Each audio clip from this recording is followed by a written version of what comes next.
आज के क्लास में हम लोग क्लास 12th हिंदी का पद खंड में पढ़ेंगे पहला पार्ट, जिसका नाम है करवक। इसका लेखक कौन होगा, परिचय लेखक देखेंगे। फिर हम लोग ऑब्जेक्टिव हर एक प्रश्न देख लेंगे। सब्जेक्टिव के लिए आप चैनल को जरूर सब्सक्राइब कर लीजिएगा। डेली आपका क्लास हिंदी और इंग्लिश का चलता है, तो आप लोग जरूर कीजिए। खासकर ऑब्जेक्टिव के लिए बेहतर क्लास आपको यहाँ पर मैं देते रहता हूँ।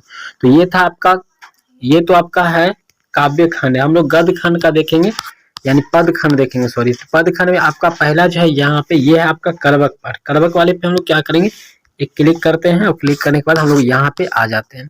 हमारे सामने पूरा क्लास ओपन हो चुका है। हम इस क्लास को पूरा शुरू से अंत तक बताने वाले हैं, तो क्लास को पूरा ध्यान से आप लोग देखिएगा। पहला है ये करवक पद खंड का। पहला में है कि जायसी के काव्य का मुख्य रस क्या है। जायसी के काव्य का मुख्य रस क्या है, तो इसका आंसर क्या हो जाएगा, आप लोग कमेंट बॉक्स में कीजिएगा। क्या हो जाएगा आंसर। ऑप्शन यहाँ पे 4 है, 4 में से ही कोई एक ऑप्शन होगा। तो ऑप्शन आपका ए हो जाएगा, वात्सल्य रस हो जाएगा। ठीक है, बी श्रृंगार रस हो जाएगा। ठीक है, ऑप्शन बी हो जाएगा करेक्ट आंसर। नीचे देखिए आंसर यहाँ पर दिया रहता है, तो यहाँ से आप आंसर भी देख सकते हैं। अगला प्रश्न है, जायसी ने रतन सेन तथा पद्मावती का कथा को किस प्रकार जोड़ा है। दूसरा प्रश्न इस तरह के प्रश्न है, जायसी ने रतन सेन तथा पद्मावती की कथा को किस प्रकार जोड़ा है। इसका आंसर आपका हो जाएगा सी, रक्त एवं रूप लय के द्वारा। रक्त रूप लय के द्वारा जोड़ा है। राइट आंसर सी हो जाएगा। रक्त मतलब खून होता है, लय मतलब होता है साटने वाला जो होता है, जिसको लस्सा कह सकते हैं, ये होता है। तो इसके रूप में उन्होंने निरूपित किया है, जोड़ा है। अगला जो है आपका 3 नंबर प्रश्न है, जायसी ने रतन सेन एवं पद्मावती की कथा को किसके द्वारा सींचा है। किसके द्वारा सींचा है, तो अपने आंसुओं से, अपनी आंख के आंसुओं से इन्हें सींचे। सींचे मतलब होता है सिंचाई करना। ठीक है, जनरल भाषा में पटवन कह सकते हैं इसको। अगला है 4 नंबर प्रश्न है, जायसी ने किस दोष से युक्त होते हुए भी गुणवान है। जायसी जी को गुण, कोई दोष था शरीर में, तो उसका दोष मतलब यहाँ पर देखिए, दोष मतलब होता है कि कुछ अवगुण होते हुए भी वे गुणवान थे। तो वे गुण था उसका नेत्र दोष, यानी उनके पास आंख नहीं था जायसी जी के पास।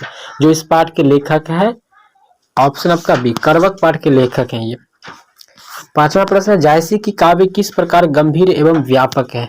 जायसी का काव्य किस प्रकार गंभीर एवं व्यापक है। चलिए 5 नंबर का आंसर क्या हो जाएगा आपका, कमेंट में आप लोग बताइएगा आंसर। कमेंट कीजिए सी आंसर, समुद्र की भांति है। ऑप्शन आपका सी हो जाएगा।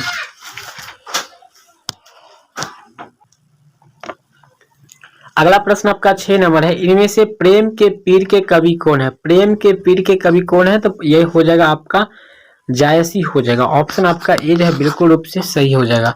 चलिए अगला प्रश्न आपका 7 नंबर है, करवक कहाँ से लिया गया है। करवक जो पाठ है ये कहाँ से लिया गया है, तो ये लिया गया है आपका पद्मावती, पद्मावत से। ऑप्शन आपका डी जो है बिल्कुल रूप से करेक्ट हो जाएगा।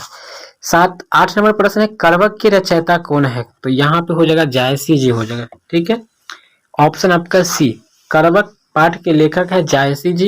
ये पूछा जाता है आपके परीक्षा में, बहुत बार प्रश्न पूछा भी गया। जायसी रचित देखिए यहाँ पद्मावत की भाषा क्या है। जायसी जी के द्वारा रचित पद्मावत की भाषा क्या है, तो इसकी भाषा अवधी है। ऑप्शन ए आपका करेक्ट आंसर हो जाएगा। 10 नंबर प्रश्न है, मलिक मोहम्मद जायसी, इसका पूरा नाम है, देखिए जायसी जी का पूरा नाम है मोहम्मद मलिक मोहम्मद जायसी किस परंपरा के कवि थे। ये थे प्रेम ख्यानक काव्य परंपरा के कवि थे। ऑप्शन आपका सी जो है करेक्ट आंसर है। चलिए आपका 11 नंबर प्रश्न को देखते हैं, करवक के कवि कौन है। ऊपर में ही हम लोग पढ़े थे, करवक के जो लेखक है वो क्या है, मलिक मोहम्मद जायसी। मलिक मोहम्मद जायसी ऑप्शन सी में है, आपका आंसर सी हो जाएगा। अगला प्रश्न आपका 12 नंबर है, मलिक मोहम्मद जायसी की कविता कौन सी है। मलिक मोहम्मद जायसी की कविता कौन सी है, करवक, जो हम लोग अभी पढ़ रहे हैं। ये पद का पहला है, पद खंड का ये पहला पाठ हम लोग पढ़ रहे हैं करवक। गद्य खंड में भी 4-5 चैप्टर हो चुका है, जो प्लेलिस्ट में सेव है, आप वहां से एक बार चेक करके जरूर देखिए। 13 है, मलिक मोहम्मद जायसी का जन्म कब हुआ था। मलिक मोहम्मद जायसी का जन्म कब हुआ था, तो 1492 में हुआ था। ऑप्शन आपका सी हो जाएगा, बिल्कुल रूप से सही है। 14 है, जायसी का जन्म किस प्रदेश में हुआ था। अगला प्रश्न आपका 14 नंबर होगा, वो है जायसी का जन्म किस प्रदेश में हुआ था। तो इनका जन्म भारत के एक राज्य है जहां पे इनका जन्म हुआ था, वो राज्य है यूपी अर्थात उत्तर प्रदेश। ऑप्शन ए हो जाएगा। उत्तर प्रदेश के एक अमेठी नामक जगह है, वहां पे ही इनका जन्म हुआ था मलिक मोहम्मद जायसी जी का। तो याद रखिएगा आप दोनों बात को। 15 प्रश्न है, जायसी किस तरह के कवि थे? तो जायसी मलिक मोहम्मद जायसी जी किस तरह के कवि थे? ये सूफी कवि थे। सूफी कहने का मतलब होता है ये फकीर थे एक प्रकार से। चलिए आपका 16 जायसी का जन्म स्थान कहाँ है? तो यहाँ पे आप लोग बताइएगा, ऊपर में ही हमने बताए थे उत्तर प्रदेश के अमेठी में हुआ था। ऑप्शन आपका डी जो है करेक्ट आंसर हो जाएगा। 17 नंबर प्रश्न है, जायसी के पिता का क्या नाम था? दोस्तों जायसी के पिता का जो नाम था वो है शेख यमरेक। ऑप्शन आपका बी करेक्ट हो जाएगा। 17 नंबर प्रश्न। 18 नंबर प्रश्न है, जायसी कौन थे? जायसी का क्या थे? एक धनवान थे, पहलवान थे, फकीर, इनमें से कोई नहीं। तो अभी हमने ऊपर में बताए थे यह एक फकीर थे। ऑप्शन सी हो जाएगा। अगर आपको क्लास अच्छा लग रहा है तो इसके लाइक और वीडियो को शेयर भी जरूर कीजिएगा और कमेंट करके हमें एनर्जी जरूर दें। अगला है 19, जायसी हिंदी साहित्य के किस काव्य धारा से जुड़े हुए थे? जायसी जी हिंदी साहित्य के किस काव्य धारा से जुड़े हुए थे? ये प्रेम मार्गी से जुड़े हुए थे। ऑप्शन आपका बी हो जाएगा। ठीक है, बी ऑप्शन आपका करेक्ट आंसर हो जाएगा। चलिए अगला प्रश्न 20 है, जायसी की काव्य की भाषा कौन सी थी? काव्य जी की भाषा, जायसी जी की जो है काव्य की भाषा क्या थी? जो कविता लिखते थे उसकी भाषा क्या थी? तो उसकी भाषा अवधी थी। ऑप्शन आपका सी हो जाएगा, अवधी भाषा होता है। जायसी ने किस दोष से युक्त होते हुए गुणवान थे? इनके पास एक दोस्त था, जो मतलब दोस्त मतलब कुछ अवगुण था, उसके बाद भी ये गुणवान थे। वो दोस्त था इनका नेत्र दोष, यानी इनके पास आंख सही से नहीं था, सही से देख नहीं पाते थे। 21 कंप्लीट है आपका। 22 नंबर प्रश्न को देखेंगे, जायसी ने अपनी आंख की उपमा किससे की है? यानी जायसी जी है अपनी आंख की तुलना यानी उपमा किनसे की है? उपमा एक अलंकार में भी आ जाता है। तो किससे किया? कमल से, कुमुद से, सरोवर से, दर्पण से। तो याद रखिएगा जायसी जी अपनी आंख की तुलना दर्पण से की है, मिरर से की है। ठीक है, ऑप्शन आपका डी जो है वो करेक्ट हो जाएगा। चलिए 22 को देखते हैं। हाँ डी बिल्कुल सही है।